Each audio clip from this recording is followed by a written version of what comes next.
When the bully who had always picked on me at school gently took my virginity at a party, I thought our relationship would change, but he continued to tease and mock me, and to make matters worse, I became pregnant. I held the pregnancy test in my shaking hand, staring at those two bold lines like they'd punched me in the gut. Positive. From the other side of the bathroom door, Mom called out, "Sweetie, everything okay in there?" How could I possibly tell her that her 17-year-old daughter got knocked up by a guy who now acts like I'm something stuck to the bottom of his shoe? She was going to be crushed. I slid down the wall, hugging my knees as sobs tore through me. The door creaked open. Raquel, Mom sank to the floor beside me, pulled me into her arms, and gently stroked my hair. "It's okay, we'll figure it out together. What am I going to do?" My voice broke as I looked into her tear-brimmed eyes. "I'll be with you through every step, no matter what you decide." She squeezed my hands and gave me the kind of comfort only a mom could give. "I'm sorry I disappointed you." "Stop," she said firmly, cupping my face. "You didn't disappoint me, ever." I cried harder. Telling Leo was next. Just walk up to him and say, "Hey, remember that one night? Surprise, you're gonna be a dad." But, not so simple.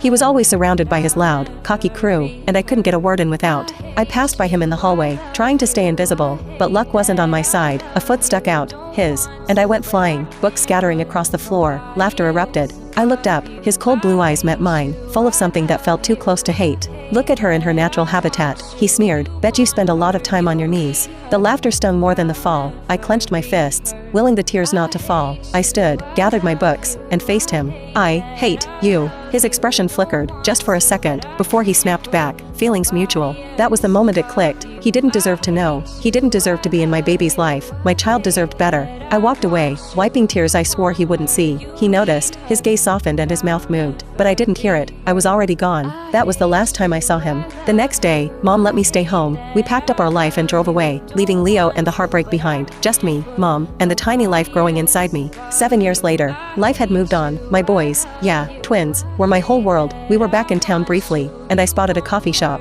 The second I stepped inside, I froze. "Leo," he looked up, and our eyes locked. I turned fast, but not fast enough. "Raquel," he called. "Let's go, boys," I said quickly, ushering them toward the door. But Leo caught up, and then, out of nowhere, he hugged me. What the? He held on like he'd missed me or something, but that couldn't be. He had made it perfectly clear he couldn't stand me back then. "I can't believe it's really you," he said, pulling back to look at me. "Wow." I blinked at him. Was this some kind of trick? "What brings you back?" he asked. I didn't answer. Then Alec chimed in. "Who are you?" Leo looked down at him, surprised, then squatted to their level. "Are you Mommy's childhood friend?" Aiden asked. Leo smiled wide. "Oh wow, twins. I love twins." "Really? That's cool," Aiden said. "Yeah, and I'm your mom's old friend. We were best friends once, right?" He looked up at me with a smirk.